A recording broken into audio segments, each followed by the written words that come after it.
Information Technology. All right, hearing no further discussion, we move now to the Parking Fund. Deputy Mayor Stevens. Yes. And so the parking fund, I passed out a memo to all of the council. So if you look at the parking fund, it is broken down into three categories: Phoenix Center parking, parking, city, and debt service. So Phoenix Center parking, that is the city, even though through the global settlement agreement, which you hear about quite frequently at city council meetings, even though the parking structure itself is under an agreement with the Ottawa Towers, whereby they are actually operating the parking levels of the parking structure, the city is still responsible for maintaining the park or plaza level of that structure. And so the amount of money that you see there is actually the funds that we have set aside to do that type of maintenance work. You also see $850,000 in depreciation. That is depreciation is a non-cash expense, but the city is obligated through generally accepted accounting principles to actually record the value of depreciation of the asset. Moving down to the next category, parking city, you'll see that no funds are currently allocated for that. That is to cover parking enforcement for on-street parking. We currently do not have parking enforcement for on-street parking. We are negotiating a contract now. Once we actually get that negotiated, we will bring back a budget amendment request to reflect the actual cost that we are going to incur for enforcing on-street parking in the downtown. And then finally, you see the category of debt service, which is just under $1 million a year. Again, that goes back to the settlement agreement between the city and the owners of the Ottawa Towers, and the city is obligated to pay approximately $5.8 million over a court period of time, and that is what is reflected here in the debt service. Understood. Any discussion? Councilman Parker. I do. I recall back a few months back that you just said we don't have a downtown parking agreement. I thought we were negotiating one a few months back. So that's a great question. A few months back, we made contact with a company and we gave them some requests, some requirements, and they have just recently, I will say in the past 3 weeks, got back with us with, hey, this is what we are proposing. Other discussion? Councilwoman James. Yes, in regards to the Phoenix Center, is there a plan? I know that we still own the amphitheater. Is there a plan to reopen? Because some of this cost related to the amphitheater? So you're correct. That top portion where it says Phoenix Center parking, that's actually the amphitheater, and the funds that you see there are the funds that we have scheduled to maintain the building. To get deeper to your question, there are not enough funds here to actually bring that structure back online to actually use on a daily basis. This is just maintenance that is required to keep the asset itself from deteriorating. An example of that would be we have to maintain the grass, and we need to make sure that the drains on that level are properly maintained. Otherwise, the freeze-thaw cycle in the winter would cause extensive damage to the entirety of the structure. Do we know exactly what the cost is going to be to bring that? Because I was looking at some newspaper articles that said that it did need work to be able to bring it up. Do we know what the cost of that work is? And we do not. Okay. I guess my concern is that as long as this structure is not available to Pontiac, why is it that as a city, we have so many structures in this city that are unavailable to our residents, and years go by, decades go by, and no decision is made on what are we going to do? This is a beautiful theater up there. It's a beautiful space. It should be utilized. And the least we can do is at least understand what is it going to take to bring it back to where it can be a meaningful part of this city. I just don't think that that's acceptable to say, okay, we're going to maintain it, but it's not. It's really not accessible to Pontiac residents. So that is a wonderful point, and as we have discussed about the need for an assessment of all of the city's buildings to get a true cost to bring them up to current standards, the park level of the parking deck would be included in that assessment. So are there currently safety issues where, because I know the previous mayor did use it for some limited activity, are there safety reasons why we could not use that amphitheater? So I could not answer that question fully. I can say that there is definitely an ADA issue as far as elevator access, but beyond that, I am not certain that there are necessarily safety issues. It just has to be researched. Well, I got to say, it's a real painful thing to see what we're confronted with and locked into by previous decisions made. And I know that that's applicable for the executive's office. And I share Councilwoman James's frustrations.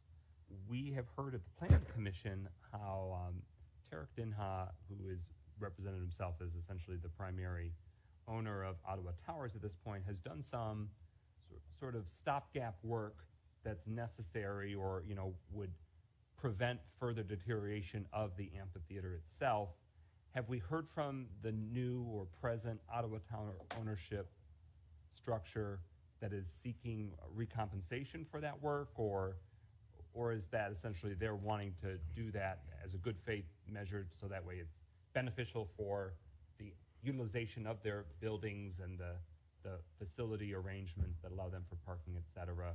So the short answer is, are we already getting inquiries or formal requests from Ottawa Towers ownership for what has been at least conveyed or represented as municipal responsibility that they're helping make some progress on or help do some maintenance items?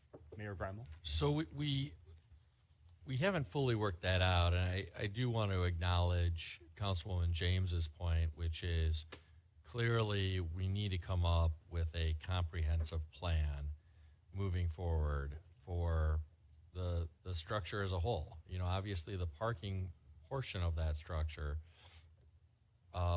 was leased by the previous council and the previous mayor to the private owners of Ottawa Towers for 100 years. As Deputy Mayor has explained to council, the previous council and mayor also signed off on a deal by which the city pays the previous owners of Ottawa Towers almost $6 million over a period of time of about 6 years. And that's an enormous amount of money per month, which started being paid back in February, I believe, of this year. And it's very painful for us. I know a number of us expressed concerns about that deal at the time.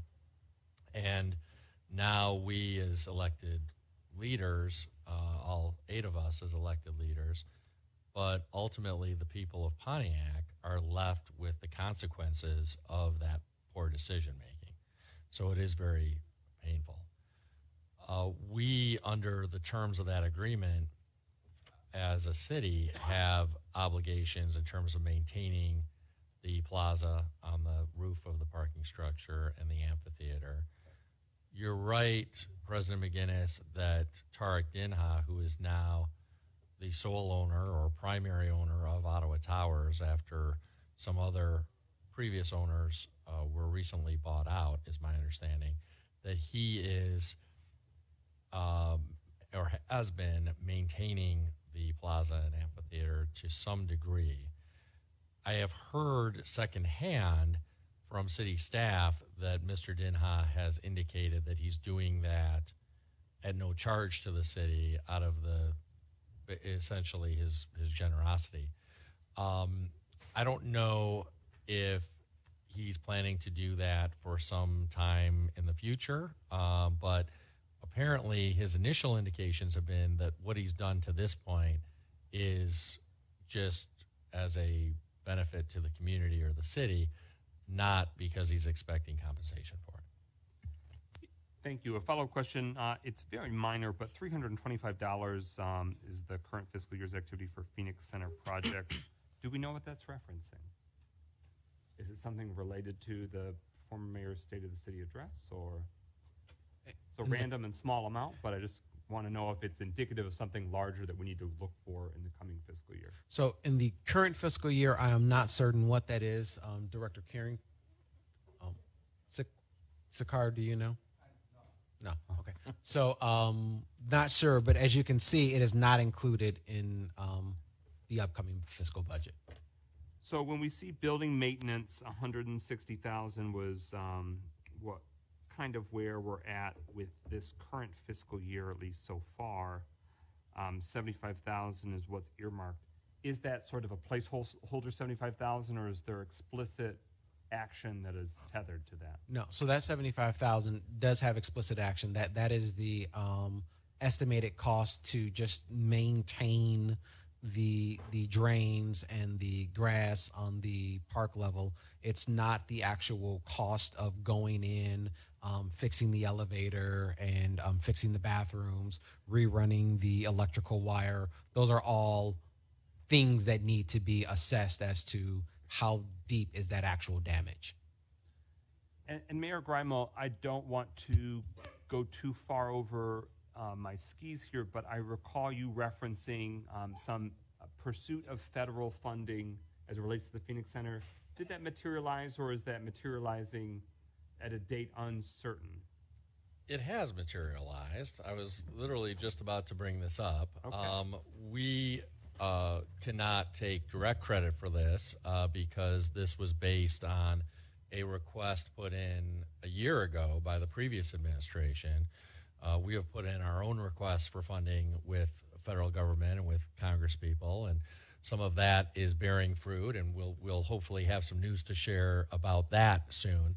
But in terms of the Phoenix Center, the previous administration put in a request for some funding for improvements to the Phoenix Center. It's a little unclear so far exactly what the available and legal uses are for those funds, but Senator Gary Peters secured $1 million for the Phoenix Center. Again, exactly what the possible appropriate uses are of that $1 million, I think, has yet to be fully fleshed out. But we will be receiving $1 million for uses related to the Phoenix Center or other public space downtown. Well, that's a big deal, and we look forward to further details. Excellent. Councilman Parker, then Councilman Nicholson. Got a couple of questions. One, somewhere back during the old administration, I thought there was money put aside or devoted to the repair of the elevators in the Phoenix Center. Councilman, you may know?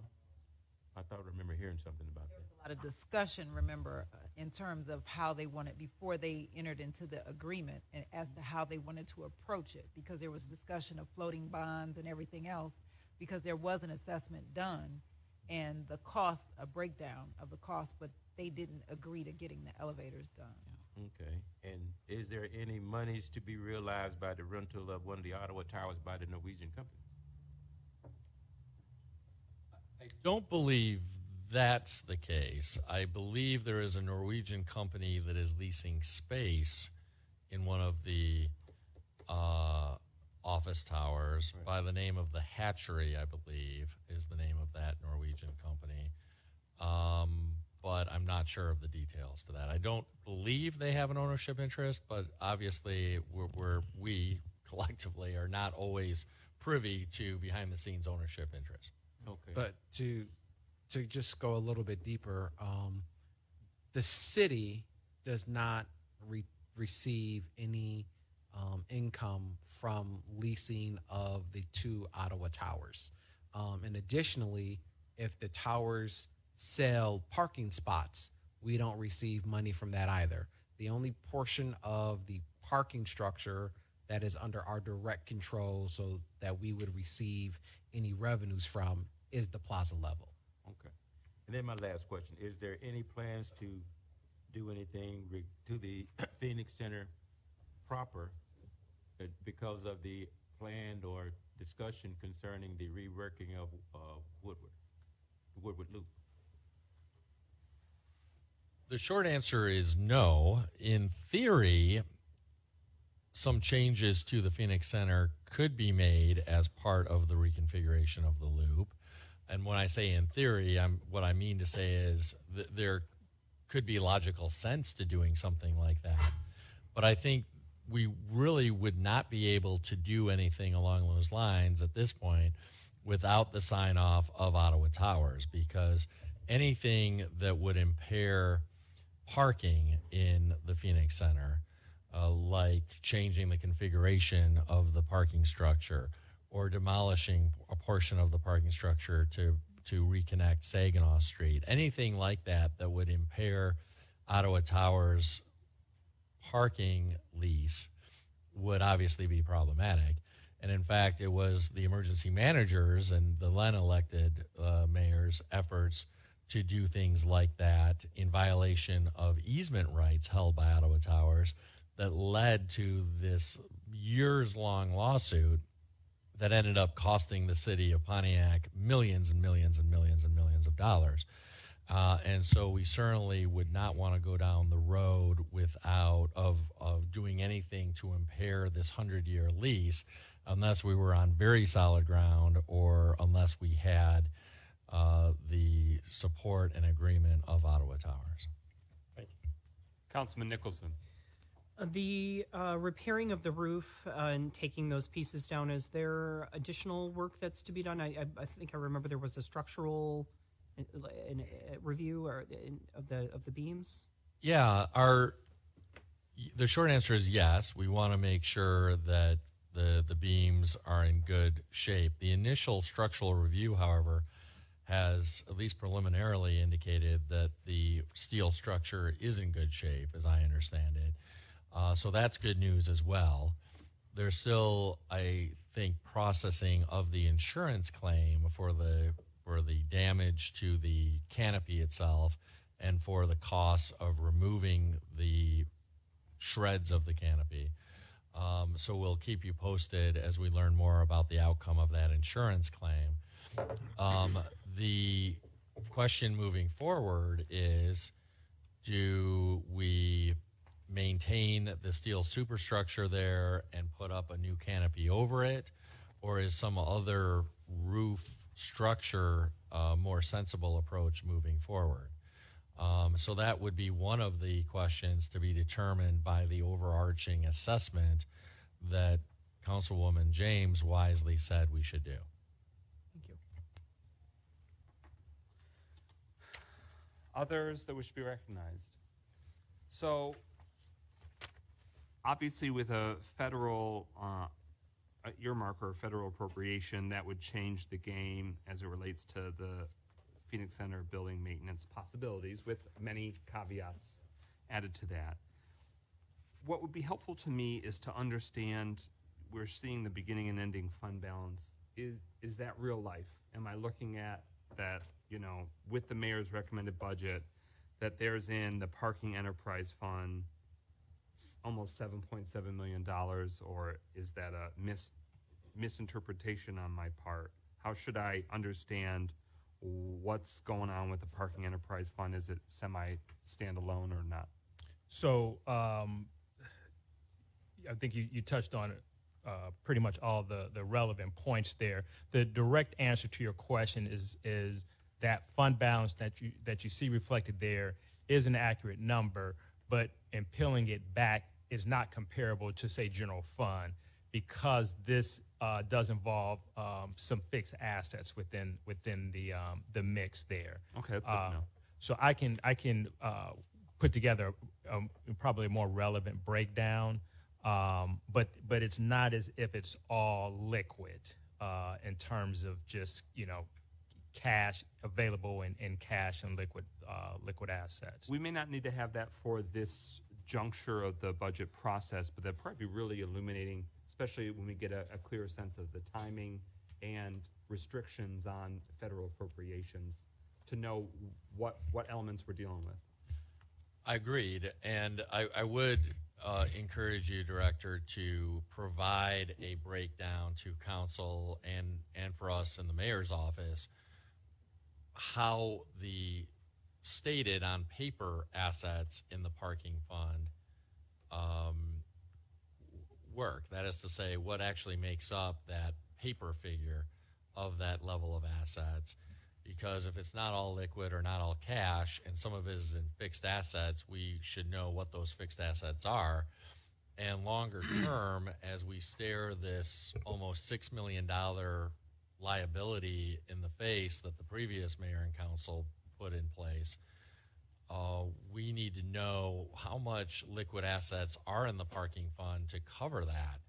Because to the extent that those liquid assets in the parking fund won't cover that, and will run out in the next year or whenever, we need to start making plans and preparing for the eventuality that the city's going to have to come up with the funds to pay for that almost $6 million liability from other sources. So I think having a sense of exactly what comprises that paper figure of whatever it is, $7 million in the parking fund, is very, very important. And while it's probably not essential for purposes of approving the budget in the next 10 days or 2 weeks, whatever timeline we're on for that, it is something that I think we want sooner rather than later. We had asked prior, and Director Carrington, if you have the information, Phoenix Center projects, $325 was booked at least so far this fiscal year. Very minute, but I just want to make sure we're not missing some element. Do we know what those expenses are pertaining to for Phoenix Center projects? Kind of an ambiguous category, and I just want to make sure we're not missing a need that's not booked elsewhere. Okay. Pro Tem Carrington, you have the floor. Yes, thank you, President McGinnis. Just wanted to go back to the mayor stated that we have to pay out how much yearly to based on the settlement agreement? It's $978,477. Up to $6 million? Is what Just under. Just under 6 million. 5.8. 5.85. 5.85. All right. Yeah, thank you. I just wanted to get that number clarified. I see pension expense GERS with Parking City. Is that related to those who retired out of working for parking in past decades? I know we're no longer structuring it that way, but just trying to get a sense. Yeah, so that was something that the auditors put on our books last year. We're not sure going forward with the changes in the healthcare if we're going to be required to reflect that going forward. It's really an item that is a function of the audit, and we're working on getting a better handle on exactly what the treatment is going to be under some of the recent accounting standards. Others that wish to have the floor? Mayor and Deputy Mayor, of the remaining obligations and assets of the municipality, is the Phoenix Center the biggest albatross, or are there bigger albatrosses around our neck? I missed the first part of that. In terms of buildings and capital improvements, or just broader issues writ large? I'm just thinking those that would be perceived as assets but are, obligations. So you can look at it very broadly. Yeah. I mean, I would say the Phoenix Center is in a class of its own when it comes to that category, which is, I know that there have been people who have spoken of it as an asset, and there are aspects to that structure that are assets if you look at some portion of the structure as a whole. But overall, I would say that the structure as a whole is clearly a liability. And that was the case, frankly, even before this 10-year legal saga and horrible settlement agreement occurred. There were enormous deferred maintenance expenses that the city had and was facing for that structure. And that's true even before it was closed, even before the electrical was stripped, even before there was vandalism to it. And it was true even before this horrible settlement agreement obligated the city to pay $6 million to the previous owners of Ottawa Towers. Now that all of those things have come into play, it's clearly as a whole a liability for the city. And, and of course, part of that is that whereas, 10 years ago, the city could use it for parking, which we have a very serious need for downtown, the city now has no ability to utilize it for parking. A private entity can utilize it for parking as needed, but the city no longer has the ability to use it for public parking. The only remaining aspect to the facility that has any asset potential is the amphitheater on the roof of the parking structure. But even there, it requires an enormous amount of upgrades to really be usable. The deputy mayor talked about ADA compliance and making sure that it has a working elevator for disabled participants or patrons who might visit it. But there are a lot of other upgrades that are needed. And of course, it's always been an awkward arrangement as a public venue, just based on it being raised several stories off street level. So if you think about what public spaces and parks tend to be more amenable to public use and as a commons area that creates a sense of space and community, a street level public square would generally be much more amenable than a 3-story high space that has a visible physical barrier to public participation.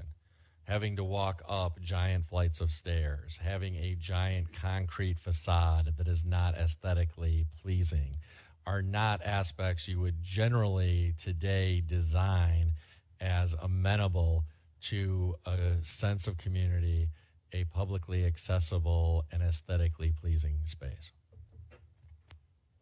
Other discussion on the Parking Enterprise Fund. Councilwoman James. Well, I don't disagree with you, Mayor Grimal, but I do think that, in terms of our city wanting to change and move forward, we have got to stop delaying decisions. And if we really consider that building as being a liability, then we need to be looking at, can the building be sold? We need to be looking at what are the options open to us. What we can't do is continue to allow these spaces to sit dormant. We've got community centers that have been closed for 10, 20 years. And we just allow things to sit dormant like, nobody else does this. I'm sorry. Nobody else does this. And we can't continue to do it. So we've got to make a decision. If we think it's too much of a liability for the city to try to maintain? What are the other options? What do they look like? Because we need to talk about it. But what we can't do is just do nothing, pay our bills, and the residents of this city have no access to that building. We're constantly paying for things that we get absolutely nothing out of. And that's a real concern. So just my thoughts on that. Thank you, Councilman Grimel, Mayor Grimel, and then Councilman Nicholson. I completely agree with every single word you said. Well, that was brief. The potential new relationship with the parking enforcement, do we imagine that the revenue will offset the expense, or do we imagine there will be an additional expense that we'll see coming after, but when we negotiate that and have that more? Just from what I've been able to see, there is a very real chance that the revenue will slightly eclipse the expense. But we're by no means expecting it to be an actual revenue center. Great, thank you. Others who wish to have the floor. All right, we welcome further information on the Parking Enterprise Fund, but for the sake of time, let's move now to other funds, which is essentially our opportunity. If there's any funds that we didn't explicitly talk about or other already, the first that we have touched upon, but there have been substantial developments since, is for the Charter Commission. So not only have the voters spoken, they have had their first and chosen the 9 commissioners. The commission had their first meeting on Monday evening, elected council leadership, commission leadership, and they also reviewed the budget where it stands. So with that, I'd like to give a warm Pontiac City Council welcome to Madam Chairwoman of the Pontiac Charter Revision Commission, Tamika Ramsey. Feel free to take the podium.